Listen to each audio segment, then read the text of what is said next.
ശരി, രക്ഷയുടെ ഭദ്രതയെക്കുറിച്ചാണ് നമ്മൾ പഠിച്ചുകൊണ്ടിരുന്നത്. ഇന്ന് ഞാൻ രക്ഷയുടെ ഭദ്രതയെക്കുറിച്ച് വ്യക്തമായി പറയുന്ന കുറേ വേദഭാഗങ്ങൾ നിങ്ങളുടെ ശ്രദ്ധയിലേക്ക് കൊണ്ടുവരുവാനാണ് ആഗ്രഹിക്കുന്നത്.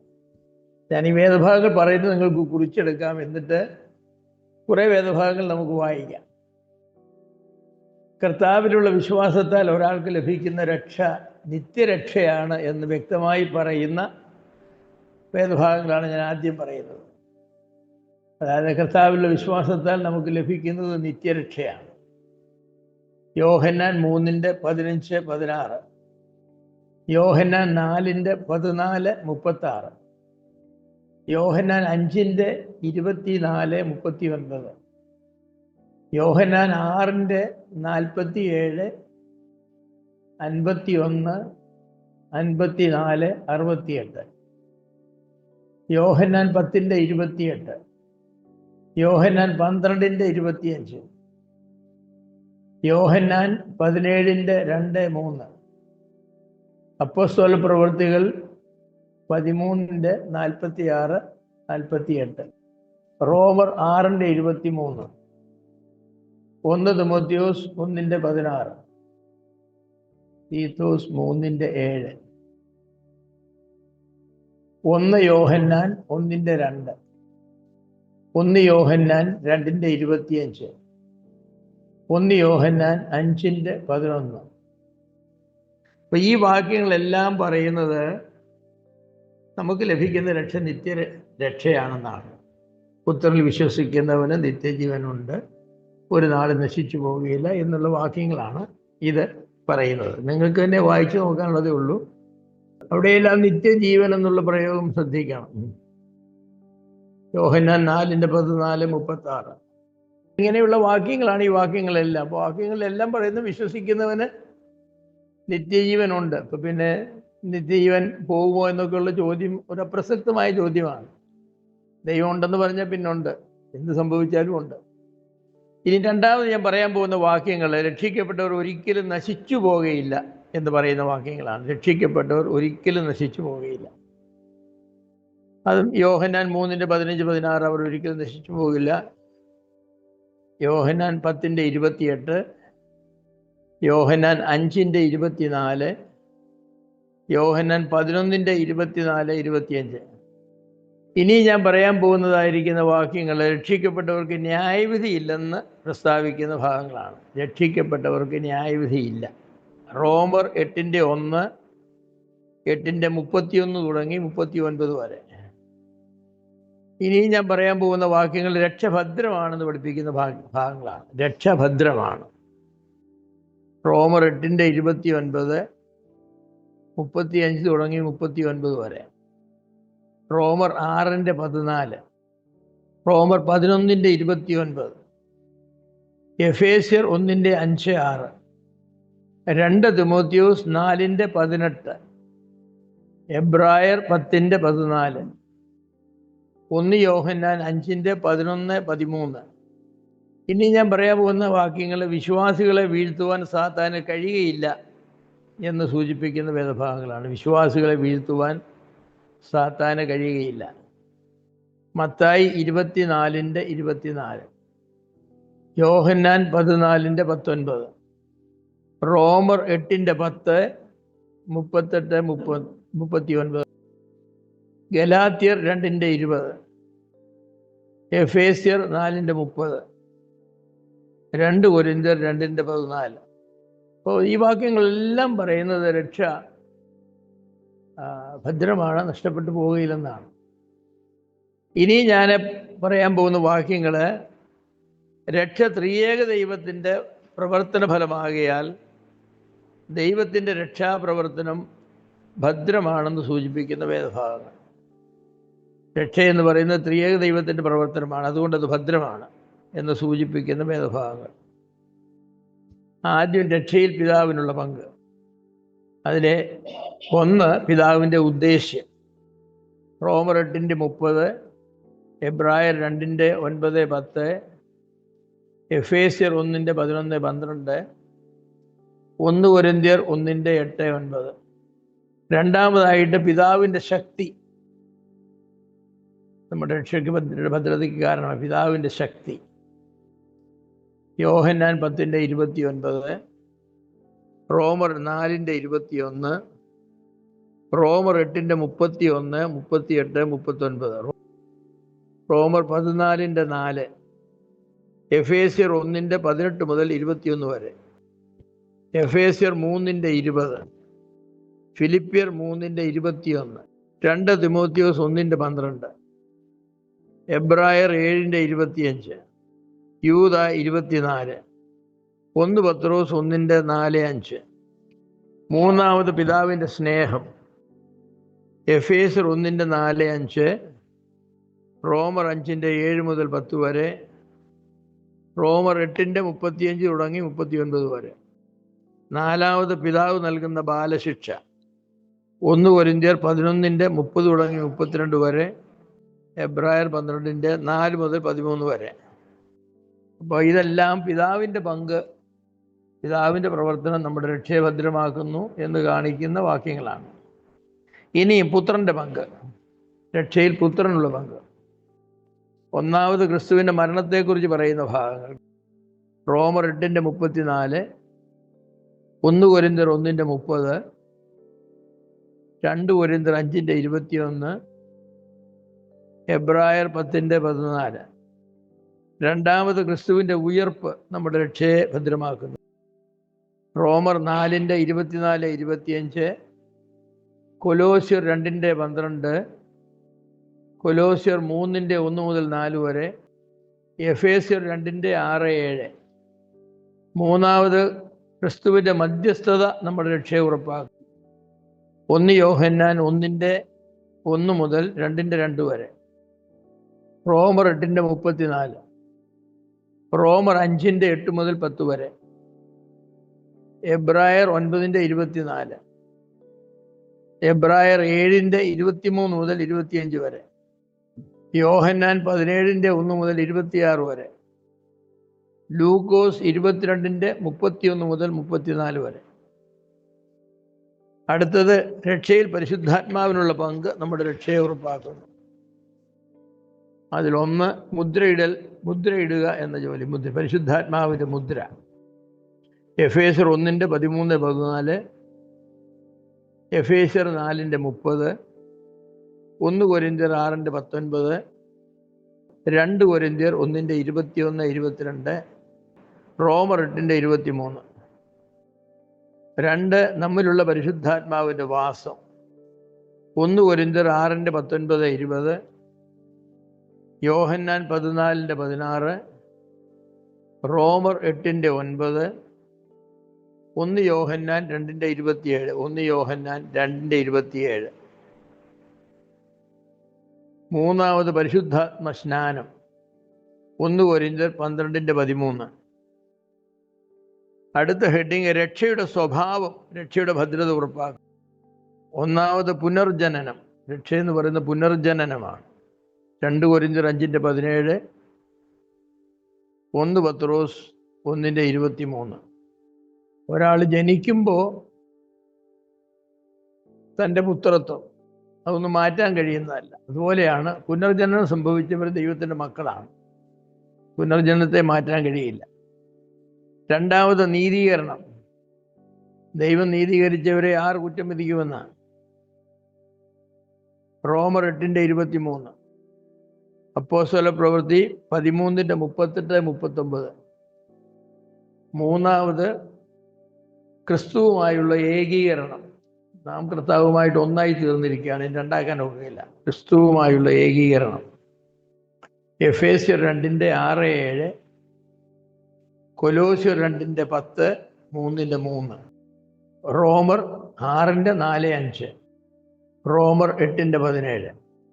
അപ്പോൾ ഈ വാക്യങ്ങളെല്ലാം രക്ഷഭദ്രമാണ് എന്ന് കാണിക്കുന്ന വാക്യങ്ങളാണ്. ഇത്രയും വാക്യങ്ങളുള്ളപ്പോൾ രക്ഷഭദ്രമല്ലെന്നൊക്കെ നമ്മൾ കയറി അങ്ങോട്ട് പറയുമ്പോൾ അതിനെ വെറും യുക്തിയുടെ വാദം കൊണ്ടാണ് പറയുന്നത്. പക്ഷേ വാക്യങ്ങളെല്ലാം വ്യക്തമായി പറഞ്ഞിരിക്കുകയാണ്. നശിച്ചു പോവുകയില്ല, നശിച്ചു പോവുകയില്ല, നശിച്ചു പോവുകയില്ല, നിത്യജീവൻ നൽകുന്നു, നിത്യജീവൻ നൽകുന്നു, ആർക്കും ദൈവസേവകത്തിൽ വേർതിരിക്കുവാൻ കഴിയുകയില്ല, ദൈവന്യായം നീതീകരിച്ച് ന്യായം വിധിക്കാൻ ആർക്കും കഴിയുകയില്ല, ജീവനോ മരണത്തിനോ ഒന്നിനും നമ്മെ ദൈവസ്നേഹത്തിൽ നിന്ന് മാറ്റുവാൻ കഴിയില്ല. അങ്ങനെയുള്ള വാക്യങ്ങൾ, ഒരുപാട് വാക്യങ്ങൾ കിടക്കുക. അപ്പോൾ ഈ രക്ഷ ഭദ്രമാണെന്ന് നമ്മൾ പറയുമ്പോൾ വെറുതെ അങ്ങ് പറയല്ല. പിന്നെ ഇനിയും ലോജിക്കൽ ആർഗ്യുമെന്റ്സ് ഉണ്ട്. രക്ഷയുടെ ഭദ്രതയ്ക്കുള്ള തർക്കസിദ്ധമായ തെളിവുകൾ എന്ന് പറയും. തർക്കസിദ്ധമായ തെളിവുകൾ. അതിലൊന്നാണ് ദൈവിക തിരഞ്ഞെടുപ്പ്. ദൈവം നമ്മെ തിരഞ്ഞെടുത്തപ്പോൾ നമ്മളില്ലായിരുന്നല്ലേ. നമ്മളില്ലാഞ്ഞ കാലത്ത് നിത്യതയിൽ നമ്മെ തിരഞ്ഞെടുത്തതാണ്. അങ്ങനെ തിരഞ്ഞെടുത്തവരെ ഈ കാലത്തിങ്കൽ സംഭവിക്കുന്ന ഏതെങ്കിലും പ്രവൃത്തി കൊണ്ട് ആ തെരഞ്ഞെടുപ്പ് റദ്ദാക്കുമെന്ന് പറയാനായിട്ട് സാധിക്കുമോ? ദൈവം തന്റെ തെരഞ്ഞെടുപ്പ് റദ്ദാക്കി കളയും എന്ന് പറയുന്നതായിരിക്കുന്ന ഒരു വാക്യവും ബൈബിളിലില്ല. ഇപ്പൊ ലോകസ്ഥാപനത്തിന് മുമ്പേ തിരഞ്ഞെടുത്തുവെങ്കിൽ ആ തെരഞ്ഞെടുപ്പ് ആർക്കും മാറ്റാൻ കഴിയാവുന്ന ഒരു തെരഞ്ഞെടുപ്പല്ല. എന്ന് മാത്രമല്ല, തെരഞ്ഞെടുത്തത് നമ്മുടെ ഏതെങ്കിലും യോഗ്യതയുടെ അടിസ്ഥാനത്തിലല്ലല്ലോ, തൻ്റെ തിരുവുള്ളത്തിൻ്റെ പ്രസാദപ്രകമാണ്. അപ്പൊ പിന്നെ നമ്മുടെ ഏതെങ്കിലും അയോഗ്യതയുടെ അടിസ്ഥാനത്തിൽ മാറ്റാൻ നോക്കുമോ? നമ്മുടെ യോഗ്യതയുടെ അടിസ്ഥാനത്തിലല്ല തിരഞ്ഞെടുപ്പെങ്കിൽ അയോഗ്യതയുടെ അടിസ്ഥാനത്തിൽ മാറ്റാൻ നോക്കുകയില്ല. നമ്മുടെ യോഗ്യതയുടെ അടിസ്ഥാനത്തിലായിരുന്നു തിരഞ്ഞെടുത്തെങ്കിൽ നമ്മുടെ അയോഗ്യത വരുമ്പോൾ നമുക്ക്, ഞാൻ നിന്നെ യോഗ്യനാണെന്ന് കണ്ടുകൊണ്ട് തിരഞ്ഞെടുത്താൽ ഇപ്പൊ നീ അയോഗ്യനായി തീർന്നു. അങ്ങനെ അല്ല തിരഞ്ഞെടുത്തത്. നമ്മുടെ ഒരു ഗുണവും നോക്കാതെ റോമാലേഖനത്തിൽ പറയുന്ന പാപികളായിരിക്കുമ്പോൾ, ബലഹീനരായിരിക്കുമ്പോൾ, ശത്രുക്കളായിരിക്കുമ്പോൾ, അപ്പോൾ അതൊന്നും ആർക്കും മാറ്റാനായിട്ട് കഴിയില്ല.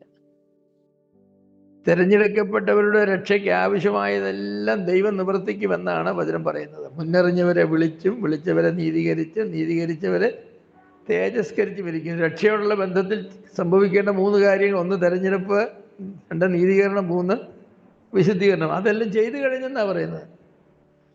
അവൻ മുന്നറിഞ്ഞവരെ വിളിച്ചു, വിളിച്ചവരെ നീതീകരിച്ചു, നീതീകരിച്ചവരെ തേജസ്കരിച്ചു ഇരിക്കുന്നു.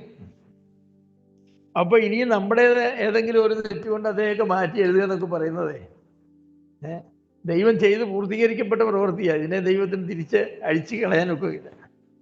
അതെ. അപ്പോൾ അതുകൊണ്ടാണ് നമ്മൾ പറയുന്നത്, വാക്യങ്ങൾ മാത്രമല്ല, അല്ലാതെ തന്നെ ചിന്തിച്ചാലും അതങ്ങനെയാണ്. രണ്ടാമത്, ദൈവത്തിൻ്റെ സ്നേഹം രക്ഷയുടെ ഭദ്രതയെ ഉറപ്പാക്കുന്നു. ദൈവം ആരെയാ സ്നേഹിച്ചത്? നീതിമാന്മാരെയാന്ന് പാപികളെയാണോ? പാപികളെയാണ് സ്നേഹിച്ചതെങ്കിൽ പിന്നെ പാപികളായി തന്നെ തുടർന്നാൽ സ്നേഹം നഷ്ടപ്പെട്ടു പോകുമോ? ഇല്ല. പാപിയെ സ്നേഹിച്ച ദൈവം സ്നേഹിച്ച പാപിയിൽ പാപം വന്നതുകൊണ്ട് അത് ലോജിക്കലി നമുക്ക് അത് പറയാൻ കൊള്ളാത്തൊരു കാര്യമല്ല. അതെ. അതുപോലെ തന്നെയാണ് ദൈവത്തിൻ്റെ ശത്രുക്കളായിരുന്നവരെയാ ദൈവം സ്നേഹിച്ചത്. അപ്പൊ പിന്നെ ഒരു പാപം ചെയ്തപ്പോൾ വീണ്ടും ശത്രുവായി പോയപ്പോൾ ഉപേക്ഷിക്കാനൊക്കെ പോകും? എന്നെ സ്നേഹിച്ചപ്പോൾ ഞാൻ ആരായിരുന്നു? ഞാൻ വെറും ശത്രുവായിരുന്നു, കൊള്ളരുതാത്ത ശത്രുവായിരുന്നു. ഇപ്പൊ എൻ്റെ കയ്യിൽ ഒരു ചെറിയ ശത്രുത വന്നപ്പോൾ ലോജിക്കലി അതിനൊന്നും താത്വികമായി നമുക്ക് പറയാനായിട്ട് സാധിക്കുകയില്ല. ക്രിസ്തുവോ നാം പാപികളായിരിക്കുമ്പോൾ തന്നെ നമുക്ക് വേണ്ടി മരിക്കയാൽ ദൈവം തനിക്ക് നമ്മോടുള്ള സ്നേഹത്തെ പ്രദർശിപ്പിക്കുന്നു. അവൻ്റെ രക്തത്താൽ നീതീകരിക്കപ്പെട്ട ശേഷമോ നാം അവനാൽ എത്ര അധികമായി രക്ഷപ്പെടുമെന്നാണ്. എത്ര അധികമായി. അപ്പോൾ ഈ പറയുന്നതായിരിക്കുന്ന കാര്യങ്ങളെ സംബന്ധിച്ചൊക്കെ നമ്മൾ പറയുമ്പോൾ അങ്ങനെയാണ് നമുക്ക് പറയാനായിട്ട് സാധിക്കുന്നത്. റോമാലേഖനം 5:8 മുതൽ 10 വരെയുള്ള വാക്യങ്ങൾ അങ്ങനെയാണ് പറയുന്നത്. പിന്നെ നിത്യസ്നേഹം കൊണ്ടാണ് സ്നേഹിച്ചെങ്കിൽ ആ സ്നേഹം ഏതെങ്കിലും സമയത്ത് നഷ്ടപ്പെട്ടു പോയാൽ ആ സ്നേഹം നിത്യസ്നേഹമാകുമോ? ഇല്ല. നിത്യസ്നേഹം കൊണ്ട് സ്നേഹിച്ചെങ്കിൽ പിന്നെ ആ സ്നേഹത്തിന് നഷ്ടപ്പെടാൻ ഒക്കില്ല. കാരണം ആ സ്നേഹത്തിന്റെ പേര് തന്നെ എന്താണ്? നിത്യസ്നേഹം. അപ്പോൾ തൽക്കാല സ്നേഹമാകാൻ ഒക്കുകയില്ല. അപ്പോൾ രക്ഷ നഷ്ടപ്പെട്ടു പോകും നാം പാപം ചെയ്യുമ്പോഴെന്നൊക്കെ പറയുമ്പോൾ ഈ വാക്യങ്ങൾക്കൊക്കെ എന്താ പറയുന്നത്? ദൈവം പിന്നെ എന്തോ സ്നേഹം കൊണ്ട് എന്നെ സ്നേഹിച്ചത്? ഞാൻ പാപം ചെയ്യുന്നത് വരെയുള്ള സ്നേഹമാണ്. ഞാൻ നല്ലവനായി തുറന്നാൽ എന്നെ രക്ഷിക്കാമെന്ന് പറഞ്ഞാണ് എന്നെ രക്ഷിച്ചത്? അങ്ങനെയൊന്നും അല്ല. അതൊന്നും യുക്തിക്ക് നിരക്കുന്ന വാദങ്ങളല്ല. പിന്നെ വെറുതെ വാദിക്കാവുന്നേ ഉള്ളൂ. എന്താ സംഭവിക്കുന്നതെന്ന് ചോദിച്ചാൽ, മനുഷ്യരായ നമ്മുടെ സ്വഭാവത്തെ ദൈവത്തിൻ്റെ സ്വഭാവമായി നമ്മൾ മാറ്റിക്കൊണ്ടാണ് ഈ വാദം. നമ്മൾ മനുഷ്യരങ്ങനാണല്ലോ, അല്ലേ? നമ്മളൊരു സ്റ്റുഡൻറ്റിന് അഡ്മിഷൻ കൊടുത്തു കഴിഞ്ഞാൽ അവൻ പഠിക്കാമെന്നുള്ള കണ്ടീഷനിലൊക്കെ ആയിരിക്കും അഡ്മിഷൻ കൊടുക്കുന്നത്. പഠിക്കാതിരിക്കുമ്പോൾ അവനെ എന്ത് ചെയ്യും? സ്കൂളിൽ നിന്ന് വേണമെങ്കിൽ പറഞ്ഞു വിടാം. പക്ഷേ ദൈവം അങ്ങനെയല്ല രക്ഷയ്ക്ക് വേണ്ടി തിരഞ്ഞെടുക്കുന്നത്. അതുകൊണ്ട് നമ്മൾ അല്ലെങ്കിൽ ഒരു സ്ത്രീയെ വിവാഹം കഴിക്കുമ്പോൾ വിശ്വസ്തയാണെന്ന് കണ്ടുകൊണ്ടാണ് വിവാഹം കഴിച്ചത്. പക്ഷേ അവിശ്വസ്തയായി തീർന്നപ്പോൾ എന്ത് ചെയ്തു? വിവാഹമോചനം നടത്തി. ദൈവം അങ്ങനെ ചെയ്യുന്നവനല്ല. ദൈവം അങ്ങനെ ആ വ്യവസ്ഥയിലല്ല ദൈവം ചെയ്തത്. അപ്പം നമ്മുടെ ഈ ഓരോ ഉദാഹരണങ്ങളും നമ്മുടെ അനുഭവങ്ങളും നമ്മൾ ദൈവത്തിലേക്ക് ട്രാൻസ്ഫർ ചെയ്യുകയാണ്. നമ്മൾ ഇങ്ങനാണെങ്കിൽ ദൈവം എത്രയധികം എന്നാണ് നമ്മൾ ചോദിക്കുന്നത്. ഞാൻ ഇങ്ങനാന്ന് ദൈവം എത്രയധികം? അതല്ല. ഞാൻ ഇങ്ങനെയാണെന്നും പറഞ്ഞ് ദൈവത്തിൻ്റെ സ്വഭാവത്തിന് അതാണ്. നാം അവിശ്വസ്തരായി തീർന്നാലും അവൻ അവിശ്വസ്തനായി തീരുകയില്ല, അവൻ വിശ്വസ്തനായി തന്നെ തുടരും. അതെ. പിന്നെ യേശുക്രിസ്തുവിൻ്റെ പാപപരിഹിയുടെ മെറിറ്റ്, സുഹൃതം എന്ന് പറയുന്നത് രക്ഷയുടെ ഭദ്രത ഉറപ്പാക്കുന്ന ഒരു കാര്യമാണ്. അതായത് ഒരു മനുഷ്യനെ ദൈവം നീതിമാനായി പ്രഖ്യാപിക്കുന്നത് പുത്രൻ്റെ പാപപരിഹാര ബലിയുടെ അടിസ്ഥാനത്തിലാണ്, പാപിയുടെ വിശ്വാസത്തിൻ്റെ അടിസ്ഥാനത്തിലല്ല. ദൈവം ഒരു മനുഷ്യനെ നീതിമാനായി പ്രഖ്യാപിക്കുന്നത് യേശുക്രിസ്തുവിൻ്റെ പാപപരിഹാര ബലിയുടെ അടിസ്ഥാനത്തിലാണ്, എൻ്റെ നന്മയുടെ അടിസ്ഥാനത്തിൽ അല്ല. അവൻ നമ്മെ നാം ചെയ്ത നീതിപ്രവൃത്തികളാലല്ല, തൻ്റെ കരുണപ്രകാരം അത്രേ രക്ഷിച്ചിരിക്കുന്നത്. ഞാൻ ചെയ്ത നീതിപ്രവൃത്തി അതിലെങ്ങും വരുന്നതേ ഇല്ല. പിന്നെ ഞാൻ ചെയ്ത അനീതി പ്രവൃത്തി എങ്ങനെ അതിലേക്ക് കൊണ്ടിരുന്നത്? അത് ശരിയാവില്ല. ഏത് നീചപാപിയെയും നീതിമാനാക്കുവാൻ പര്യാപ്തമാണ് കാൽവറിയിലെ മരണം. നീതിമാനായി പ്രഖ്യാപിക്കുന്നത് വരെയുള്ള പാപപ്രശ്നത്തെ മാത്രം പരിഹരിക്കുന്നതിന് വേണ്ടിയാണോ കർത്താവ് മരിച്ചത്? 1950 ഞാൻ രക്ഷിക്കപ്പെട്ടത്. 1942 ഞാൻ ജനിച്ചു. അപ്പോൾ 1942 മുതൽ 50 വരെയുള്ള എൻ്റെ പാപങ്ങൾക്ക് വേണ്ടി മാത്രമാണോ കർത്താവ് മരിച്ചത്? അതോ 1950 ശേഷം ഈ 2025 വരെയുള്ള എൻ്റെ 26 വരെയുള്ള എൻ്റെ പാപങ്ങൾക്ക് വേണ്ടി കർത്താവ് മരിച്ചു? അപ്പൊ പിന്നെ എങ്ങനെയാ ഞാൻ നശിച്ചു എന്ന് പറയുന്നത്? കർത്താവ് എനിക്ക് വേണ്ടി മരിച്ചപ്പോ ഞാനെന്ന് പറഞ്ഞ വ്യക്തിയേ ഉണ്ടായിരുന്നില്ല. എൻ്റെ എല്ലാ പാപങ്ങളും ഭാവി കാലത്തിൽ കിടക്കുകയാണ്. അപ്പൊ പിന്നെ എങ്ങനെയാ?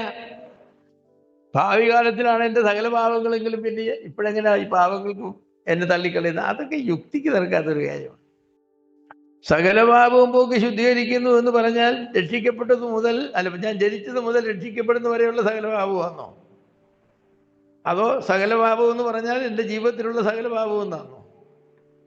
അവൻ നമ്മുടെ പാപങ്ങളെ ഏറ്റു പറയുന്നുവെങ്കിൽ അവൻ നമ്മുടെ പാപങ്ങളെ പോകുന്നു. മാത്രമല്ല സകല പാപം പോക്കി ശുദ്ധീകരിക്കുന്നു എന്നാണ്. ഏത് പാപം നിങ്ങൾ ചെയ്തു ആ പാപം മുഴുവൻ ശുദ്ധീകരിക്കുന്നു.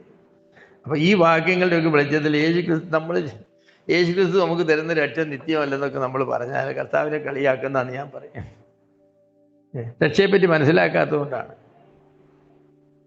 ഇനി അങ്ങനെ മാത്രമല്ല, ക്രിസ്തുവിൻ്റെ വർത്തമാനകാല ശുശ്രൂഷ രക്ഷയുടെ ഭദ്രതയ്ക്ക് ഉറപ്പ് നൽകുന്നു. ഈ കർത്താവിനെ പിതാവിൻ്റെ വലതുഭാഗത്ത് ഇരുന്നിരിക്കുന്നത് എന്തിനു വേണ്ടിയാണ്?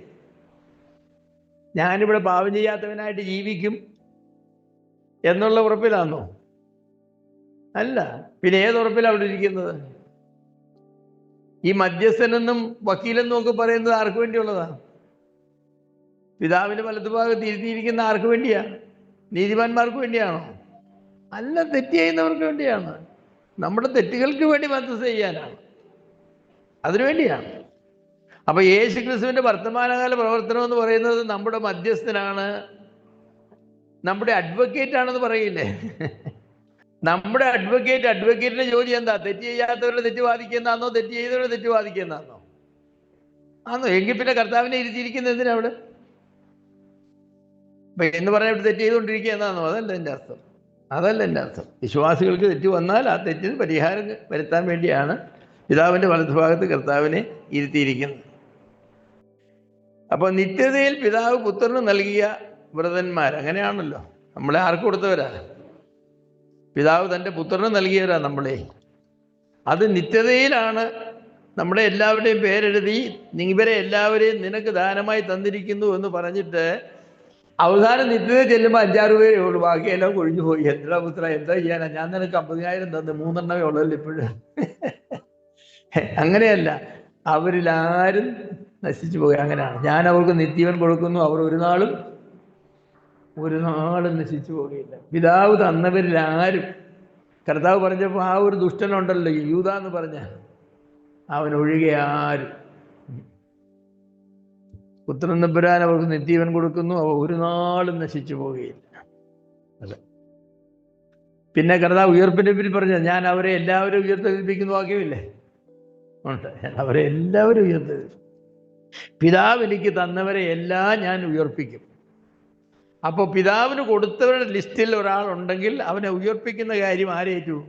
കർത്താവ് ഏറ്റു. നേരെ ചൊവ്വേ ജീവിക്കുന്നവരെ ഞാൻ എഴുന്നേൽപ്പിക്കുമെന്നൊന്നുമല്ല പറഞ്ഞു. അങ്ങനൊന്നും വാക്യമില്ല. ഒരു തെറ്റും ചെയ്യാതെ ജീവിക്കുന്നവരെ ഞാൻ അവരെ ഉയർപ്പിക്കാമെന്നല്ല. പിതാവ് എനിക്ക് തന്നവരെ എല്ലാം ഞാൻ ഉയർപ്പിക്കും. അങ്ങനെയാണ്. അപ്പം ചിലപ്പോൾ ക്രിസ്തുവിൽ മരിക്കുന്ന ബ്രദന്മാർ, ഈ ക്രിസ്തുവിൽ മരിക്കുന്നവരെന്ന് പറഞ്ഞാൽ അതിന് അർമീനിയൻസ് കൊടുക്കുന്ന എന്താണെന്ന് ചോദിച്ചാൽ വിശ്വാസത്തിൽ ഉറച്ചു നിന്ന് കർത്താവിനെ മുറുകെ പിടിച്ചുകൊണ്ട് മരിക്കുന്നവർ. അങ്ങനെയല്ല, കർത്താവായ യേശു ക്രിസ്തു വിശ്വസിച്ചിട്ട് മരിച്ചിട്ടുള്ള എല്ലാവരും. അതാണ് അതിൻ്റെ അർത്ഥം, ക്രിസ്തുവിൽ. അപ്പോൾ അതുകൊണ്ട് രക്ഷയുടെ ഭദ്രതയെ സംബന്ധിച്ച് നമുക്ക് ഒരുപാട് സംശയമൊന്നും നമുക്ക് വേണ്ട. ഇനി അതുപോട്ടെ, രക്ഷിക്കപ്പെടുന്ന പാപിയെ ചൊല്ലി സ്വർഗത്തിൽ എന്താ ഉണ്ടാകുന്നത്? വലിയ സന്തോഷമൊന്നുമില്ല. അങ്ങനെയല്ലേ വാക്യം? രക്ഷിക്കപ്പെടുന്ന പാപിയെ ചൊല്ലി സ്വർഗത്തിൽ വലിയ. അപ്പോൾ ഈ രക്ഷിക്കപ്പെട്ട പാപം ചെയ്ത് രക്ഷ വീണ്ടും നഷ്ടപ്പെട്ടു പോയ സ്വർഗത്തിൽ ഉണ്ടാവണം, നെഞ്ചത്തടിച്ച് കളിച്ചിട്ടുണ്ടാകണം അല്ലേ? ചേടാ കഷ്ടപ്പെട്ടു പോയി, കിട്ടി, പിതാവും പുത്രനും പരിശുദ്ധാത്മാവും എല്ലാം കൂടെ നെഞ്ചത്തടിച്ച് നഷ്ടപ്പെട്ടു പോയടാ. അങ്ങനെ ഒരു കാര്യം സ്വർഗത്തിലുണ്ടാവില്ല. മാനസാന്തരപ്പെടുന്ന ഒരു പാപിയെ ചൊല്ലി സ്വർഗത്തിൽ വലിയ സന്തോഷം ഉണ്ടാകുമെന്ന്. ആ സന്തോഷം എന്നേക്കുള്ള സന്തോഷമാണ്, തൽക്കാലത്തേക്കുള്ള സന്തോഷമല്ല. ഇപ്പൊ വാക്യങ്ങളൊക്കെ ഇങ്ങനെ കിടക്കുന്നത് എങ്ങനെയാണ് ഇവർക്ക് നഷ്ടപ്പെട്ടു പോകുന്നതൊക്കെ പറയുന്നത്? ആളുകളെ പേടിപ്പിക്കാൻ നല്ലതാ. ഞാൻ പറഞ്ഞേക്കാം, നമ്മളും പറയുമല്ലോ, റോഡിൽ ഇറങ്ങിപ്പോകരുത്. ഇറങ്ങിപ്പോയ കാർ ഇടിച്ച് നിന്റെ തല അരഞ്ഞ് നീ ചത്തുപോകുന്നു. അപ്പൊ കൊച്ചു പുസ്തകം. അപ്പൊ ഈ റോഡിലിറങ്ങിയ എല്ലാ പിള്ളേരുടെയും തലയില്ലാതാണ് നടക്കുന്നത്. അങ്ങനെ അല്ല. പിന്നെന്തിനാ അങ്ങനെ പറയുന്നത്? സംഭവിക്കാൻ സാധ്യതയുള്ള ആപത്തിന്റെ തീവ്രതയെക്കുറിച്ച് ഈ കുട്ടിയുടെ മനസ്സിൽ ബോധ്യപ്പെടുത്തണമെങ്കിൽ അങ്ങനെയുള്ള ഭാഷ ഉപയോഗിച്ചെങ്കിൽ. മോനെ റോഡിലിറങ്ങിയെന്ന് വിചാരിച്ച 1000 പേര് ഇറങ്ങിയാൽ ഒരു കുട്ടിയൊക്കെ വല്ലപ്പോഴും നശിച്ചു പോകുന്നുള്ളതേ ഉള്ളൂ. 999 ഒരു കേടും വരികയില്ല. അപ്പം നീ ഇഷ്ടം പോലെ കളിച്ചോ, റോഡിൽ തന്നെ കളിച്ചോ. അങ്ങനെ കുഞ്ഞിനോട് പറയാൻ ഒക്കില്ല. കുഞ്ഞിനോട് എന്തേ പറയാൻ ഒക്കൂ? ഇങ്ങനെ പറയാനോ? ഈ മുന്നറിയിപ്പിൻ്റെ പാസേജുകളെല്ലാം അങ്ങനെയുള്ള പാസേജുകളാണ്. കാരണം ഈ പാപത്തിൻ്റെ ഭയങ്കരതയെക്കുറിച്ച് നമ്മളെ ബോധ്യപ്പെടുത്തണമെങ്കിൽ ആ നിലയിലുള്ള ഭാഷയ്ക്ക് സാധിക്കും.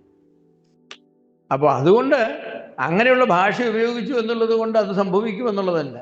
എബ്രായ ലേഖനത്തിൽ പറഞ്ഞല്ലോ, ഞാൻ ഇങ്ങനെയൊക്കെ സംസാരിക്കുന്നെങ്കിൽ നിങ്ങളെക്കുറിച്ച് അല്ലേ? എങ്ങനെയത് പറഞ്ഞില്ലെങ്കിൽ പീതമഴ കുടിച്ച ശേഷം പറഞ്ഞിട്ട് ഞാൻ ഇങ്ങനെയൊക്കെ സംസാരിക്കുന്നെങ്കിൽ നിങ്ങളെക്കുറിച്ച് ശുഭമായ വിശ്വാസമാണല്ലേ? ഉണ്ട്, ബാക്കി എബ്രായ ലേഖനത്തിലുണ്ട്. ഞങ്ങളെ പിള്ളേരോടൊക്കെ ടൂറിനൊക്കെ പോകുമ്പോൾ പറഞ്ഞിട്ടുണ്ട്, ഞങ്ങളുടെ പിള്ളേരെ ടൂറിന് അധികം വിട്ടിട്ടുള്ളപ്പം പറഞ്ഞിട്ടുണ്ട്, വെള്ളത്തിലെങ്ങും ഇറങ്ങിയേക്കരുത് പറഞ്ഞേക്കാം. ആറ്റിൽ വെള്ളത്തിലിറങ്ങി എത്ര എണ്ണമാണ് ചാകുന്നത്? വെള്ളത്തിലെങ്ങും ഇറങ്ങിപ്പോകരുത്. വെള്ളത്തിലിറങ്ങി എല്ലാവരും ഒന്നും ചാകുന്നില്ല മോനെ, നീ ഇറങ്ങിക്കൂ എന്ന് പറഞ്ഞു വിടാൻ പോകും. അങ്ങനെ വിടാൻ നോക്കില്ല. ഇങ്ങനെ പറഞ്ഞെങ്കിലേ ഇറങ്ങാതിരിക്കത്തുള്ളൂ. അത് ആ മുന്നറിയിപ്പിൻ്റെ ഭാഷയുടെ ഇതാണ്.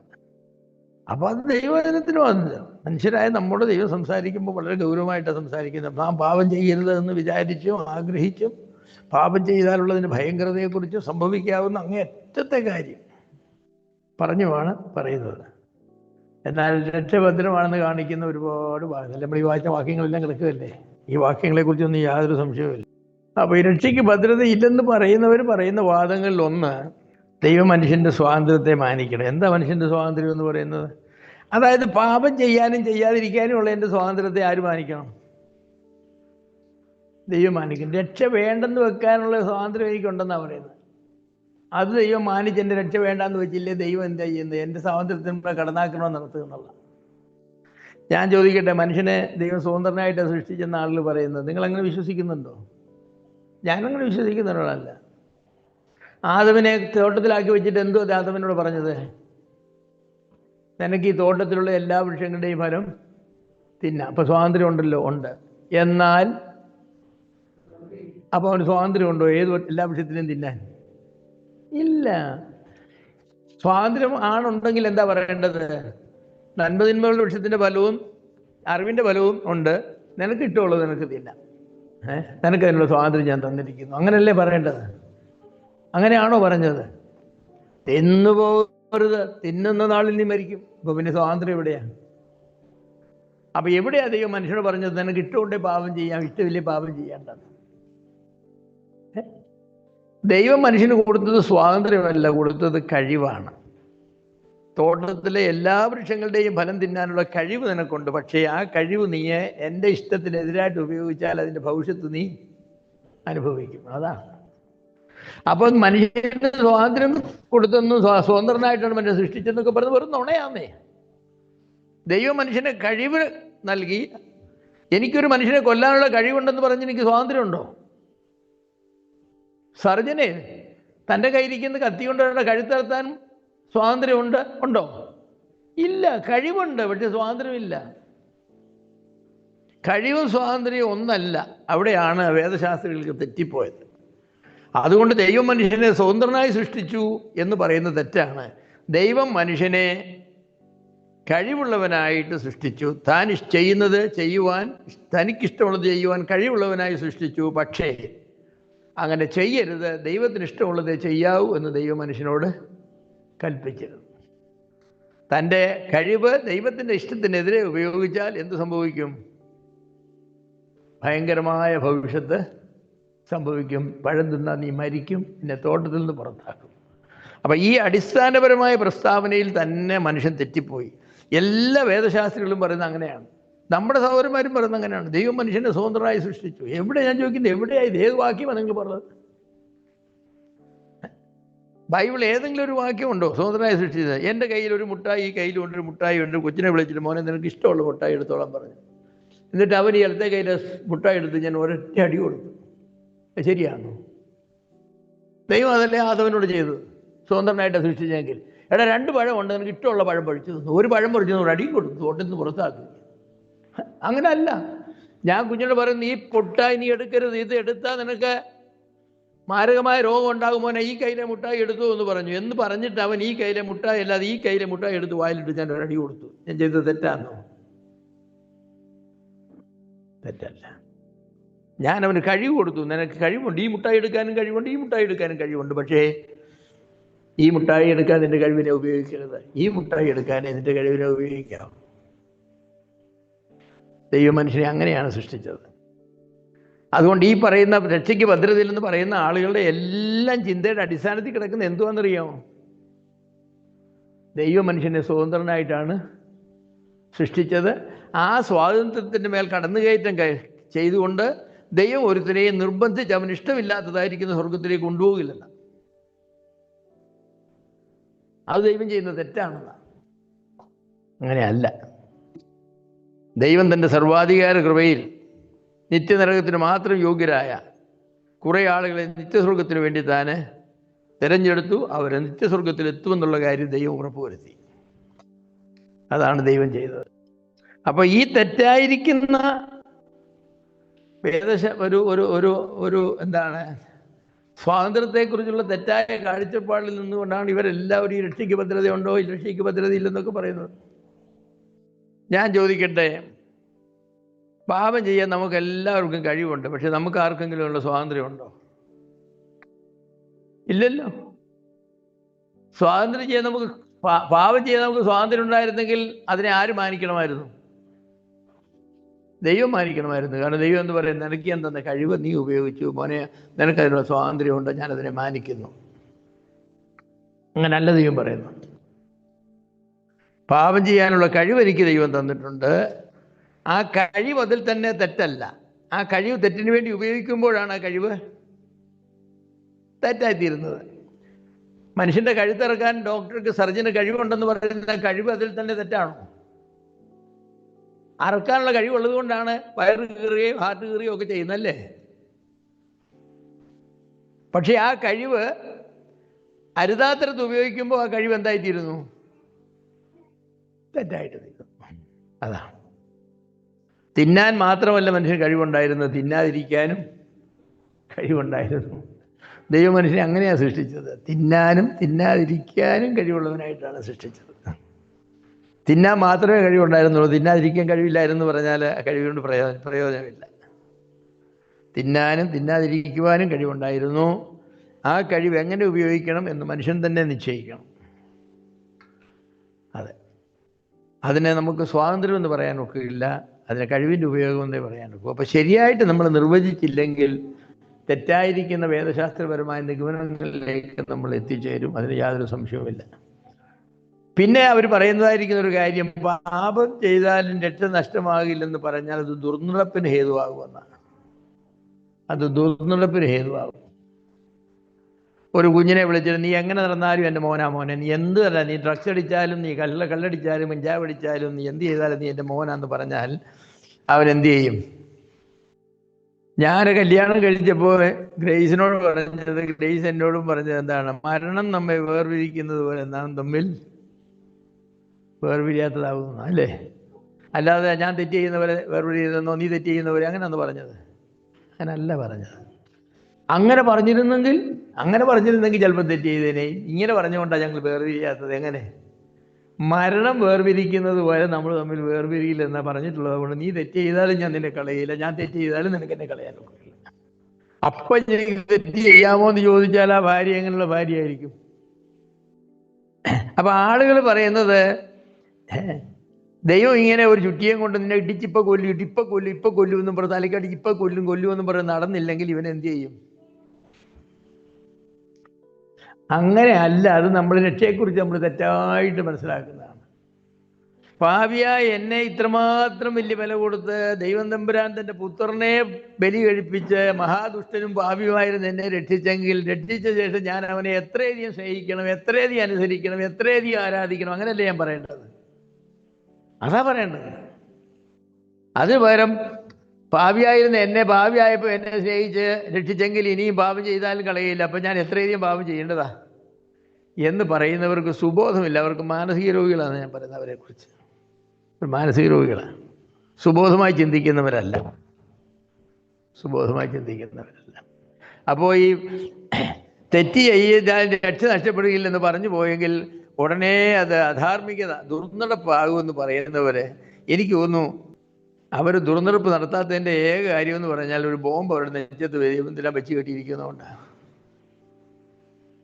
എൻ്റെ നെഞ്ചത്ത് ദൈവം വരാൻ ബോംബ് വെച്ച് കെട്ടിയിട്ടില്ല. എൻ്റെ ഹൃദയത്തിൽ ദൈവം തൻ്റെ സ്നേഹം വെച്ച് കെട്ടിയത്. അതുകൊണ്ട് എനിക്ക് ദൈവത്തിനെതിരെ ഒന്നും ചെയ്യാൻ കഴിയില്ല. ഇത്രയധികം എന്നെ സ്നേഹിച്ചെങ്കിൽ, ഇങ്ങനെ എന്നെ കരുതിയെങ്കിൽ, ഇത്രമാത്രം എനിക്ക് വേണ്ടി ചിലവാക്കെങ്കിൽ, പാപിയും ദോഷിയുമായ എന്നെ ഇങ്ങനെ രക്ഷിച്ചെങ്കിൽ ഞാൻ എത്രമാത്രം എൻ്റെ കർത്താവിനെ സ്നേഹിക്കേണ്ടതാണ്. അങ്ങനെയാണ് ഞാൻ ചിന്തിക്കുന്നത്. അല്ല, പാപിയായപ്പോൾ എന്നെ സ്നേഹിച്ചെങ്കിൽ, എൻ്റെ പാപത്തെ കണക്കാക്കാതെ എന്നെ രക്ഷിച്ചെങ്കിൽ എനിക്ക് എത്രയധികം പാപം ചെയ്യാനുള്ള സ്വാതന്ത്ര്യമുണ്ട്, എനിക്ക് എന്ത് പാപം വേണമെങ്കിൽ ചെയ്യാം എന്നാണ് ഞാൻ ചിന്തിക്കുന്നെങ്കിൽ ഞാൻ നോർമലല്ല, ഞാൻ എന്തോ പ്രശ്നമുള്ളൊരു മനുഷ്യനാണെന്ന് ഞാൻ പറയും. അപ്പോൾ ഈ വാദഗതി ഒന്നും പ്രസക്തമായിരിക്കുന്ന വാദഗതി അല്ല കേട്ടോ, ഞാൻ പറയാം. പിന്നെ ഒരു പ്രശ്നം യഥാർത്ഥത്തിലുള്ളത് എന്താണെന്ന് ചോദിച്ചാൽ, ചില ആളുകൾ വിശ്വാസത്യാഗം ചെയ്തായിട്ടൊക്കെ പറയുന്നുണ്ടല്ലോ, അല്ലേ? ഒരു അലക്സാണ്ടറും പിന്നെ ആരാ, ഹുമനിയോസോ, അവരുടെ വിശ്വാസക്കപ്പൽ തകർന്നു പോയെന്നൊക്കെ പറയുന്നില്ലേ? അപ്പോൾ എങ്ങനെ അവരുടെ വിശ്വാസക്കപ്പൽ തകർന്നു പോയത്?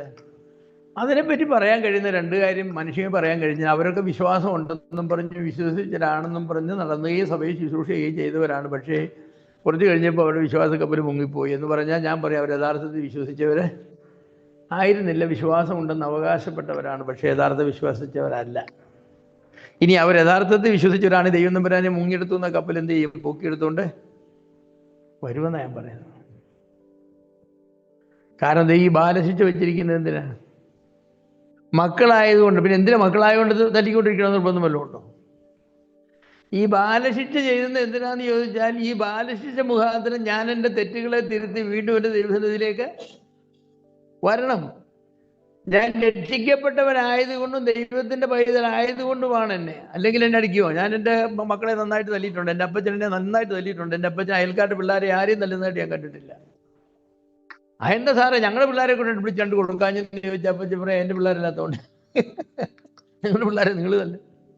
അപ്പൊ ബാലശിക്ഷ ഉറപ്പുവരുത്തുന്ന ഒരു കാര്യമുണ്ട്. എന്താണെന്നറിയാമോ? ദൈവം തൻ്റെ മക്കളെ തള്ളിക്കളയുകയില്ല, അവർക്ക് ആവശ്യമായ ശിക്ഷ കൊടുത്ത് അവരെ തിരിച്ച് കൊണ്ടുവരും. പാവം ചെയ്തിട്ട് അങ്ങനെ ബാലശിക്ഷയും കൊടുക്കുന്നില്ല, തിരിച്ചു വരികയും ചെയ്യുന്നില്ലെങ്കിൽ ഞാൻ പറയും അവൻ മകൻ അല്ല. അങ്ങനെയല്ലേ ബൈബിൾ പറഞ്ഞിരിക്കുന്നത്? എല്ലാവരും പ്രാപിക്കുന്ന ശിക്ഷ കൂടാതിരിക്കുന്നുവെങ്കിൽ നിങ്ങൾ മക്കളല്ല, കൗരടേന്മാർ, ജാരസന്തതികളാണ് എന്നാ പറയുന്നത്. അതെ. അപ്പം അങ്ങനെയുള്ള കുറേ ജാരസന്തതികൾ സഭയിൽ കയറിക്കൂടിയിട്ടുണ്ട്. അവരൊക്കെ പാവം ചെയ്തിട്ട് ദൈവം അവരോട് ഇടപെടുന്നുമില്ല, ഒന്നും ചെയ്യുന്നുമില്ല. അവരിങ്ങനെ മനസ്സിൽ നടക്കുന്നുണ്ട്. ഒരു ദിവസത്തോടെ കപ്പലൊക്കെ ചിലപ്പോൾ തകർന്നു പോയെന്ന് വരും. അവർ കർത്താവിനെ തള്ളിപ്പറഞ്ഞെന്നിരിക്കും. ഇനി തള്ളിയൊന്നും പറയില്ല, അവസാനം വരെ പ്രസംഗം ചെയ്തിട്ടായിരിക്കും അവർ മരിക്കുന്നത്. എന്നിട്ടും ദൈവം എന്താ ഇടപെടാത്തത്? അതെ, ജാരസന്തതികളായതുകൊണ്ട് ഞാൻ ഇടപെടുന്നില്ല. അവർ നമ്മുടെ മക്കളല്ല, നമ്മുടെ പിള്ളേരല്ല, അതുകൊണ്ട് ഞാൻ അവരെന്ത് ചെയ്താലും ഇടപെടുന്നില്ല. ഞാൻ ചിലപ്പോൾ വിചാരിച്ചിട്ടുണ്ട്, ചില ദൈവമക്കളെന്ന് പറയുന്ന ചില ആളുകൾ വലിയ വലിയ മാരകമായ പാവം ചെയ്തിട്ട് ദൈവം അവരെ തൊടുന്നു പോലുമില്ല. ബൈബിൾ പറയുന്നു മക്കളെങ്കിലും അടി കൊള്ളുമെന്നാണ് പറയുന്നത്. പക്ഷെ ഇവർ തൊടുന്നില്ല. ഞാൻ പറയാതെ അവർ ദൈവമക്കളല്ലാത്തതുകൊണ്ട് അവരെ തൊടാത്തത്. അവർ ദൈവമക്കളല്ലാത്തതുകൊണ്ട് അവരെ തൊടാത്തത്. നമ്മളവർ ദൈവമക്കളാന്ന് പറഞ്ഞ് കൊണ്ടു നടക്കുക. ദൈവം നമ്പരം പറഞ്ഞു എൻ്റെ മക്കളൊന്നുമല്ല, ഞാൻ എന്തിനാ അവരെ പിടിച്ച് വെറുതെ തല്ലുന്നത്?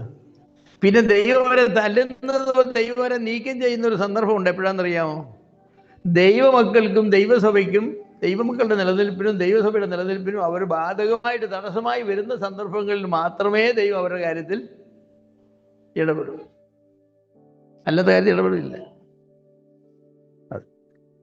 ലോകത്തിൽ എന്തോരം ജാതികളും എന്തോരം ആളുകളും ഉണ്ട്, നിരീശ്വരന്മാരുണ്ട്. ദൈവം അവരെല്ലാം പിടിച്ചില്ല. ദൈവമക്കളെ, ദൈവസഭയുടെ നിലനിൽപ്പിനും ദൈവമക്കളുടെ നിലനിൽപ്പിനും ബാധകമായി വരുന്ന സന്ദർഭങ്ങളിൽ ദൈവം ഇടപെടും. അത് ഒന്നും രണ്ടും എണ്ണത്തിനൊന്നും കൊത്താനുമില്ല.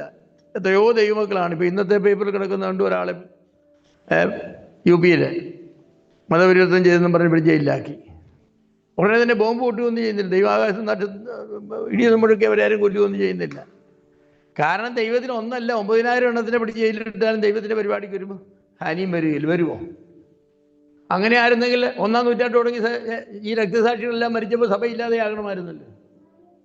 ഇല്ല, ദൈവം ഒന്നും മിണ്ടുകയില്ല. കാരണം ദൈവം ന്യായവിധിക്ക് വേണ്ടി ഒരു ദിവസം വെച്ചിട്ടുണ്ട്. ആ ദിവസം വരെ ദൈവം മിണ്ടാതെയിരിക്കും. അപ്പോൾ രക്ഷയുടെ ഭദ്രതയെക്കുറിച്ച് നിങ്ങൾ അധികം ചിന്തിക്കേണ്ട ആവശ്യമൊന്നും ഇല്ല കേട്ടോ.